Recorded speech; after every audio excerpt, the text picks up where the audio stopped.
Imagina la situación, tu compañero de trabajo no se calla, lleva 2 horas hablando sin parar sobre, no sé, su partido de pádel y ya te empieza a doler la cabeza. Lo que pasa es que su partido de pádel era tan interesante, así que el asunto continúa hasta que el estrés y el dolor se convierten en una sensación tal vez conocida, una crisis de migraña.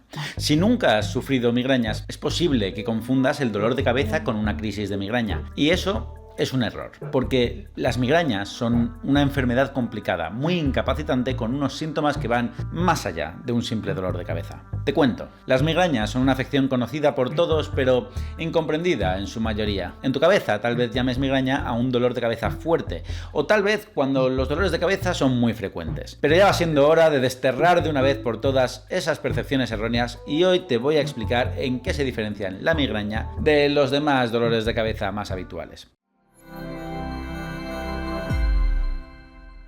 Este vídeo ha sido realizado en colaboración con Teva.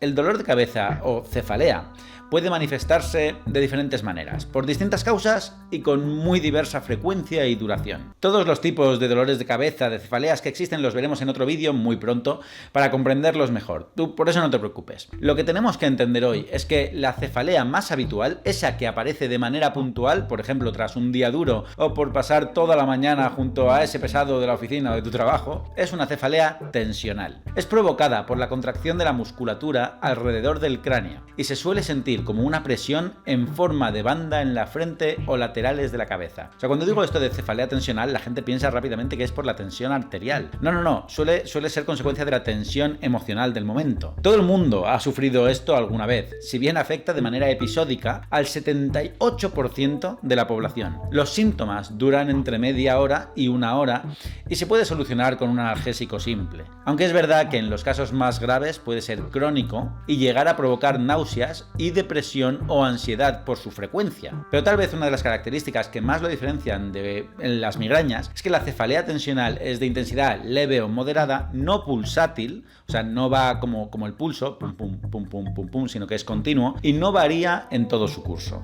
En cambio, cuando hablamos de migrañas, hablamos de una afección más compleja. Para que te hagas una idea, se trata de la consulta más habitual del mundo en neurología y según la OMS, la Organización Mundial de la Salud, se trata de la 8ª enfermedad más discapacitante en días de discapacidad por años vividos, con lo que supone un gran problema para todas las personas. Ojo, solo en España hay más de 4 millones de personas, o se estiman, y se estiman que el 40% de esos 4 millones están todavía sin diagnosticar. O sea, una barbaridad. No son capaces estas personas de realizar una vida normal ni ir a trabajar. A diferencia de la cefalea tensional, la migraña es una enfermedad neurológica que provoca un dolor de cabeza moderado o fuerte, con un dolor normalmente localizado en uno de los hemisferios de la cabeza. O sea, no suele ser como me duele toda la cabeza, me duele sobre todo el lado derecho o el lado izquierdo. Y que suele venir acompañado de síntomas tan variados como náuseas, vómitos, mareos, lagrimeo o intolerancia a la luz, lo que se conoce como fotofobia, o al sonido, sonofobia. También puedes tener intolerancia a los olores. El dolor en los ataques de migraña aparece de forma espontánea y va en aumento de forma gradual, durando desde varias horas hasta incluso 2 o 3 días. En algunos casos, además, este dolor tiene lo que llamamos una cadencia pulsátil, es decir, lo que os decía antes de pum pum, pum pum, pum pum, en lugar de un dolor continuo, en el que se sienten los latidos del corazón en punzadas en la cabeza. Es un dolor punzante, como si te pincharan. Me imagino que a estas alturas ya te habrás dado cuenta de que no es un dolor de cabeza normal. Pero vayamos por partes, desde la base. ¿Qué provoca entonces la migraña?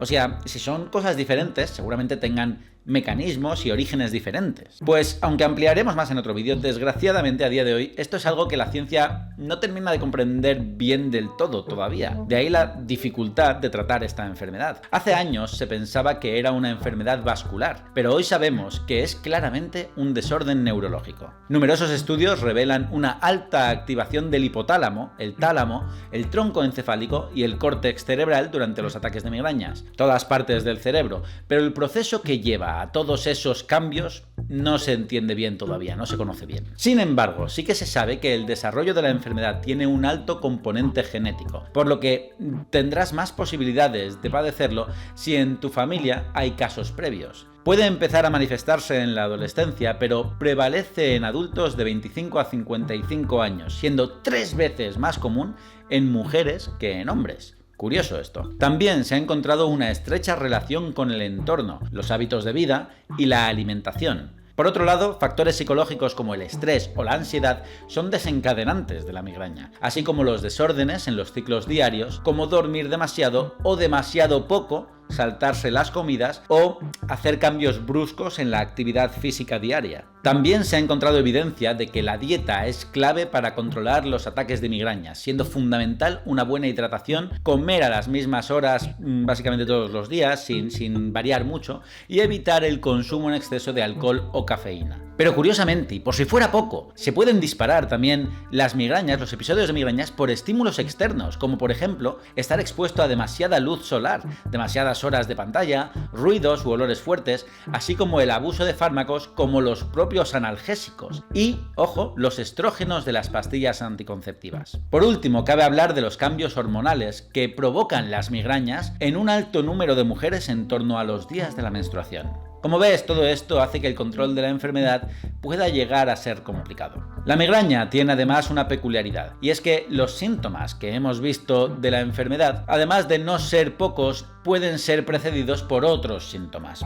Premonitorios, además, cosas que tú te notas y que sabes que cuando te las notas, lo siguiente es una crisis de migraña. Es decir, a menudo se experimenta lo que llamamos un aura antes del propio dolor de cabeza. Es decir, el aura son los síntomas premonitorios y este aura puede incluir síntomas como la percepción visual de destellos en el centro del campo de visión. Es decir, tú estás viendo normalmente y de pronto ves como destellos. También puedes sentir un hormigueo que recorre el cuerpo o dificultad en el lenguaje, entre otros varios. Signos que adelantan que en los siguientes minutos u horas comenzará la fase del dolor de cabeza. Este aura afecta a entre un 15 y un 30% de los pacientes de migrañas, es decir, la inmensa mayoría de gente con migrañas no lo padece. Y el aura más habitual es tener destellos que zigzaguean ante los ojos. Bueno, ya hemos visto lo tremendamente compleja que puede ser la migraña, y al principio del vídeo pensábamos que era un mal dolor de cabeza. Pero, ¿cómo se trata?